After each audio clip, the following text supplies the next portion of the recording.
नवंबर 225 और आज के खबर की शुरुआत होती है इस ऐतिहासिक जीत के साथ। Yes, the first maiden championship trophy lifted, ODI championship trophy lifted by the Indian women cricket team. ये कहानी है उन सारी लड़कियों की। आप एक बार सोच के देखो, ये कहाँ से उठ कर के आई होंगी। मिडिल क्लास फैमिली, बहुत गरीबी देखी, और क्रिकेट किट खरीदने के लिए जिनको लोन लेना पड़ रहा था, सब सारे जो प्लेयर्स थे उन सब की कहानी थी। अगर आपने गलती से मैच मिस कर दिया है, just go and watch the highlights, you will feel रोंगटे खड़े करने वाला मोमेंट जो होता है। Those raw emotions, they were complete beauty. And you see in the picture, this is Shifali Sharma. इनको टीम में भी नहीं रखा गया था। सेमीफिनाले के 2 दिन पहले ये आती हैं। 87 रन्स जब ये खेल रही थी, रोहित शर्मा जो खुद स्टेडियम में मौजूद थे, रोहित शर्मा की याद दिला रही थी, क्या शॉट्स मार रहे थे। उसके बाद ये पार्ट टाइम बॉलर ने 2 विकेट निकाले हैं अपने स्लो बॉल से। इनफैक्ट साउथ अफ्रीका की कैप्टन को बोलना पड़ गया कि हम लोग सब शॉक में थे by Shafali Verma's bowling. And then you see Harmanpreet Kaur की कप्तानी के अंदर इंडिया ने जो पहली बार ये जीता है। आपको पता है कि वुमेन क्रिकेट टीम में ऑस्ट्रेलिया, इंग्लैंड, इन 2 टीम्स का दबदबा रहा है। न्यूजीलैंड ने भी एक ही बार ये ट्रॉफी उठाई है। इंडिया ने इतिहास रच दिया, और वो भी इंडिया में ही इतिहास रचा है। सो this is the best news today. और इसके आगे मुझे बढ़ने का मन नहीं कर रहा है, but we have to proceed. But this is the best news. 52 run से हमने हराया साउथ अफ्रीका को फाइनल्स में, and we are the champions, the women are the champions. We have scripted history. So this is the first news.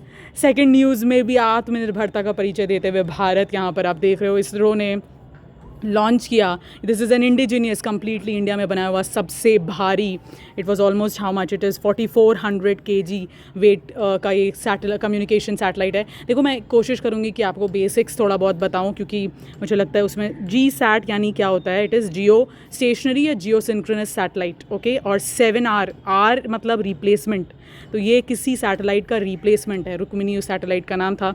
और ये किसके लिए communication satellite है, और किसका कम्युनिकेशन, नेवल कम्युनिकेशन में हेल्प करेगा। मतलब ये इंडियन डिफेंस के लिए सही है। ये हमारे मैरीटाइम कम्युनिकेशंस को स्ट्रॉन्ग करने वाला है। और इसको अभी हम लोग GEO, दैट इज़ GTO में पहले जाएगा ये ट्रांसफ़र ऑर्बिट में, and then we will transfer it to the GEO। So ये भी एक बहुत, ये सब कुछ मेड इन इंडिया था। और जो लॉन्च व्हीकल है आपका, वो भी इस क्रायोजेनिक इंजन से ऑपरेट होता है। I will not get into the detail. The LMV3, this is also indigenous. So it's a milestone that India has covered. Coming to the next question, okay, SIR पे आज बहुत सारा news दिखा, तो मैं थोड़ा बहुत SIR के बारे में बोलूँगी और अपने विचार भी प्रस्तुत करती हूँ। SIR ऑब्वियसली थोड़ा बहुत मैंने आपको बताया था। The full form is special intensive revision. और यहाँ पर आपको पता है कि आर्टिकल 3 to 4 जो कि आपके इलेक्शन कमीशन को डेडिकेटेड है, they are the sole bodies responsible for the elections in our country. Then representation of people's act जो है 1950, वो इसको राइट देती है कि आप SIR करो। और SIR इज़ इम्पॉर्टेंट। अदरवाइज़ आप देखो, वोटर लिस्ट में इतने सारे माइग्रेशंस हुए, लोग यहाँ से वहाँ जा रहे हैं, बदल रहे हैं, लोग मर रहे हैं, लोग ऐड हो रहे हैं, चीज़ें बदल रही हैं, अलग से इलीगल माइग्रेंट्स जो आ रहे, ड्यूप्लिकेशंस हो रहे हैं, उसको हमने अभी तक रिवाइज, स्पेशल मतलब हर साल की तरह ये रेगुलर अपडेट नहीं है। इट इज़ स्पेशल इंटेंसिव, मतलब इस बार ज़्यादा मेहनत, एकदम ग्राउंड पे जा कर के लोगों को जो वोटर लिस्ट है उसको अपडेट किया जाएगा, उसको चेंज किया जाएगा, रिवीजन किया जाएगा of the electoral roll. So I think it is important. लेकिन बहुत सारी जो कि स्टेट गवर्नमेंट्स है वो इसको अपोज कर रही हैं, बिकॉज शायद उनके इलेक्शंस के साथ ये ओवरलैप कर रहा है। और इसमें चांसेस है कि अगर डिलीट होते हैं कुछ नाम, तो शायद इलेक्टोरल रोल में चेंजेस आने के कारण they can be a shift in balance of power. Therefore, you can see various state governments जो कि SIR के अगेंस्ट सुप्रीम कोर्ट में जा रही हैं, या उसके अगेंस्ट कुछ मोर्चा निकाल रही हैं। तो ऐसा SIR का न्यूज़ आएगा। So this again see SIR is a trick to drop genuine voters from the rolls. Whenever you will read it, you will understand why are people coming with this. जहाँ पे migrants issue ज़्यादा होगा उस state में आपको ज़्यादा effect देखने को मिलेगा। Use your brain, and news reading is मज़ेदार, ओके। देन इसमें वही पॉलिटिकल न्यूज़ जिसमें कि उतना इंटरेस्ट अपने को लेना नहीं है। स्टैम्पीड में we have spoken about it yesterday. Then we see, okay, permanent state water commission. State water commission Karnataka में, देखो बिना न्यूज़ पढ़े ही आप इसे रिलेट कर सकते हो कि क्यों कर्नाटका ने ही permanent state water commission establish करने का प्लान बनाया है। वाई? बिकॉज कर्नाटका में कावेरी के साथ कावेरी वाटर इशू चलता है यहाँ पे। किसके साथ? Then it's with Kerala. नहीं sorry with Tamil Nadu. Then we have Krishna water disputes चलते हैं, फिर मंडोवी जो कि ये शेयर करता है गोवा के साथ। तो इतने सारे वाटर इश्यूज़ हैं, और स्पेशली यहाँ पर क्या हो रहा है, बेंगलोर है, यहाँ पर पॉपुलेशन अर्बनाइजेशन बढ़ते जा रहा है, जिसके कारण यहाँ पर एक परमानेंट बॉडी जैसे कि आपका सेंट्रल वाटर कमीशन है, वैसे ही हमें एक स्टेट वाटर कमीशन लाने की आवश्यकता है, जो यहाँ पर इनके लिए प्लानिंग करे, इंटर स्टेट डिस्प्यूट्स में हेल्प करे, इरीगेशन प्लान्स करे, मॉडर्न टेक्नोलॉजीज़ लेकर के आए, जिसके तहत वाटर अर्बनाइजेशन की वजह से जो ग्राउंड वाटर डिप्लीशन हो रहे हैं, ड्रॉट्स के सिचुएशन को डील करने में हेल्प करे। तो इतने साइलॉस में जो डिफरेंट डिपार्टमेंट्स होते हैं स्टेट दिस वाटर्स के लिए इन द स्टेट गवर्नमेंट, उसको आंसर करने के लिए Karnataka has come with the permanent state water commission, जिनका ये सारा काम होगा। सो this is it, zero tolerance for any form of violence. Okay, CEC the chief election commissioner has said that. ये बिहार के लिए ही बोल रहे हैं, क्योंकि बिहार में इलेक्शन इज पेंडिंग। 6 और 11 तारीख को इलेक्शन होने हैं, 14 तारीख को रिजल्ट आएगा। सो 243 सीट्स पे असेंबली सीट्स पे इलेक्शन होने हैं, तो ये सारा कुछ उसी को कवर कर रहा है, RJD this that, so that you can see. Barring MP, Leh has no elected representatives. ऐसा क्यों बोल रहा है? बारिंग MP आपको पता है कि लोकसभा में जम्मू कश्मीर के 5 सीट्स हैं और लद्दाख के 1 सीट हैं। तो एक ही आदमी जो कि आपका लोकसभा में है, उसके अलावा सारे जो इलेक्टेड रिप्रेजेंटेटिव्स थे, यहाँ पे ऑटोनॉमस हिल काउंसिल होते हैं, बिकॉज इनका कल्चर अलग है, इनकी जोग्राफी अलग है, तो ऑब्वियसली उसको ऑटोनॉमी देने के लिए उन क्या कि लोकल लोग उसको समझ करके ज़्यादा अच्छे से रूल कर पाएँ। तो यहाँ हिल काउंसिल, ऑटोनॉमस काउंसिल्स थे, लेकिन इनका जो है वो 5 साल का टर्म कंप्लीट हो गया है, इसीलिए they are saying that barring the MP, Leh now has no elected representatives. So this is it. Next, Nipah virus. मैं ऐसे ही थोड़ा बहुत बताते जा रही हूँ ताकि आपका बेसिक्स अच्छा हो। नीपा वायरस क्या है? Nipah virus is a zoonotic virus, जो कि एनिमल से ह्यूमन्स में ट्रांसफ़र होता है, और ह्यूमन से ह्यूमन में भी फिर ये ट्रांसफ़र होता है। इसके साथ प्रॉब्लम पता है क्या है? इसमें कोई वैक्सीन नहीं है, अभी तक कोई भी वैक्सीन रेडी नहीं हो पाई है। Therefore it's a cause of, इसमें अगर ये आउटब्रेक होता है तो बहुत सारी ज़िंदगी लेके डूबेगा। 40% से 70% फेटालिटी रेट है, इतने लोग मरते हैं इससे अगर हो गया तो। सो देयरफॉर नीपा वायरस जब भी दिमाग में है, so these few things should come to your mind. Then we see Ramsar site. Ramsar site क्या? रामसार एक जगह का नाम है, पहले तो आपको पता, ये बताती हूँ मैं, ईरान में है ये जगह, और यहाँ पर ही ये साइन हुआ था जो रामसार कन्वेंशन है, and that is why it is called Ramsar site. यहाँ पर एक्सपर्ट्स बोल रहे हैं कि असम के कुछ सेंचुरीज़ को इनको ऐड करना है रामसार साइट में। रामसार साइट में ऐड करना, I think total 93, I am not confirmed of the number, but this is a number of Ramsar sites that we have in India, and they are asking कि असम के कुछ centuries को add करो। तो क्या फ़ायदा क्या होगा भाई? क्यों कराना चाह रहे हैं ये लोग?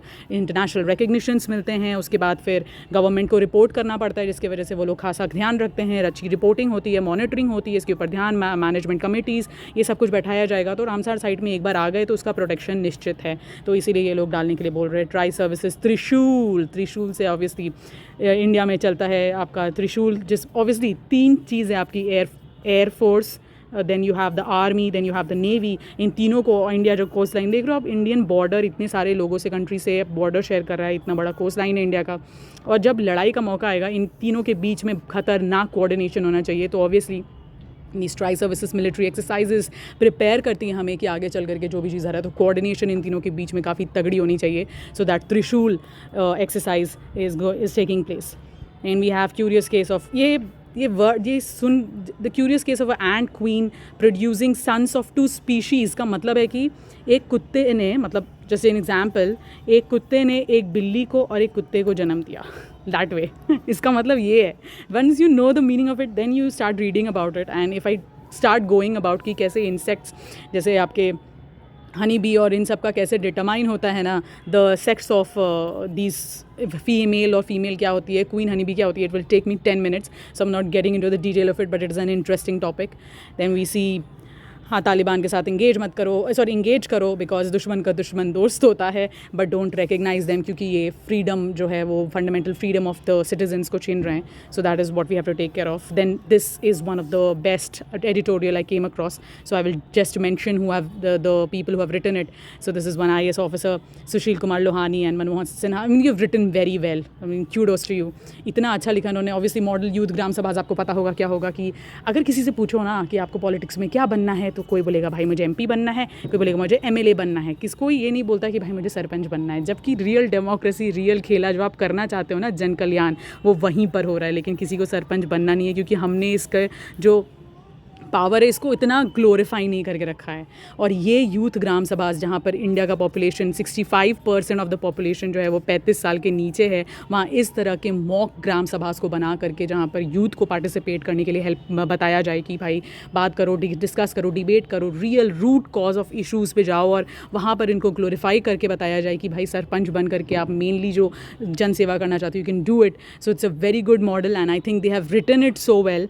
It becomes a livable culture and उनको पता चल जाए कि ये जो नॉर्मल मीटिंग चलती है आपके विलेजेस में वो एक पार्लियामेंट्री मीटिंग के बराबर है, जब उनको इसकी अहमियत बताई जाएगी। एंड देन आई थिंक जो मेन मकसद था हमारा आर्टिकल जो 73rd अमेंडमेंट एक्ट आया, तो उसका मेन मकसद पूरा हो जाएगा अगर हम लोग इसमें कामयाब होते हैं। They have written it so beautifully. So this was one editorial I had to mention. Then this is nothing great, AI acceleration tech, obviously job जाएंगी। वेलफेयर डिपेंडेंसी, ये भी बिहार के ऊपर है। We are not going to this. एक बहुत ही word जो एनशिटिफिकेशन word जो फेमस चल रहा है अभी, कि सोशल मीडिया ओवर टाइम जो है वो डेटोरिएट होती है अपनी क्वालिटी में। पहले फ्री सर्विस देगी, यूट्यूब जो था बिना ऐड के आप देख नहीं सकते, फिर इंस्टाग्राम में रील्स जो भी एल्गोरिदम के भेजे, एक बार देख लिया आपने डांस वीडियो, बस डांस ही डांस आ रहा है। तो ये जो है डेटोरिएशन देखने को मिल रहा है और उसी के बारे में जिक्र किया गया है। So enshittification is the word that is becoming very popularized, कि धीरे धीरे सोशल मीडिया का डाउनग्रेडिंग देखा जा रहा है।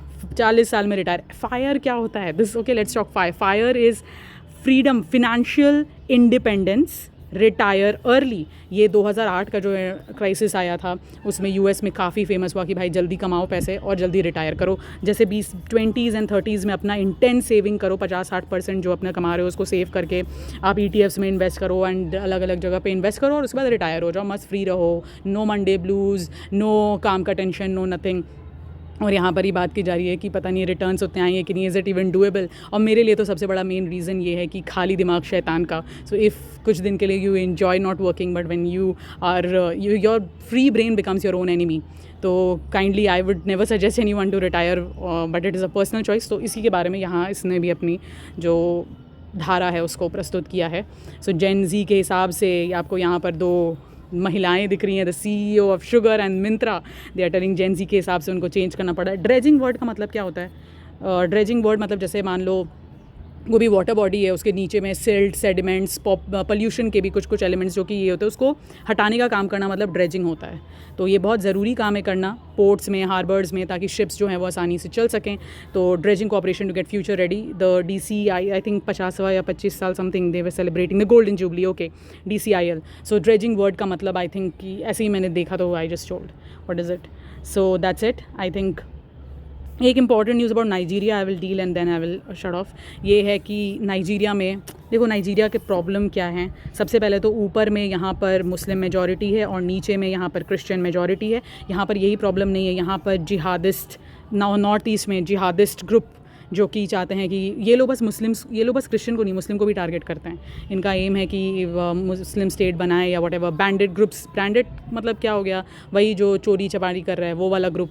तो उसके बाद फार्मर्स और हर्डर्स के बीच में लड़ाई कि नहीं हम खेती करेंगे, नहीं हम अपना नोमैडिक अपना ये चलाएंगे, नहीं अपना जानवर चराएंगे, इन सारी चीज़ों के बीच में लड़ाई। उसके ऊपर से Nigeria is the most populous country of Africa. तो यहाँ पर फूड को लेकर के, लैंड को लेकर के, रिसोर्सेज को लेकर के, गवर्नेंस वीकनेस को लेकर के भी लड़ाइयाँ होती हैं। अभी ट्रंप जी आकर के बोल दिए कि अगर क्रिश्चियंस को टारगेट किया जाएगा तो हम लोग नाइजीरिया में अपना मिलिट्री को हेल्प करेंगे इसको प्रोटेक्शन करने में, इसलिए ये न्यूज़ में आ गया। सो this is what is going on in Nigeria, इतने क्लैशेज़ एंड रिलीजियस क्लैशेज़। लेकिन आई विल रिक्वेस्ट कि भाई इसको रिलीजियस कलर दे करके ना ले करके आएँ, otherwise it will spread to the world and that's not the only reason. There are various reasons why Nigeria is going through it. और इन लड़कियों को देख करके तो भाई माशाल्लाह क्या काम किया इन्होंने। I just can't stop appreciating them. So that's all for the news. और एक ये कमरा जहाँ पर ये UPSC एस्पिरेंट ने अपने लिव इन पार्टनर को जला दिया है, तो ये न्यूज़ तो आप देख ही रहे होगे, तो मैं उसको नहीं कवर कर रही। That's it for today and I hope you enjoyed.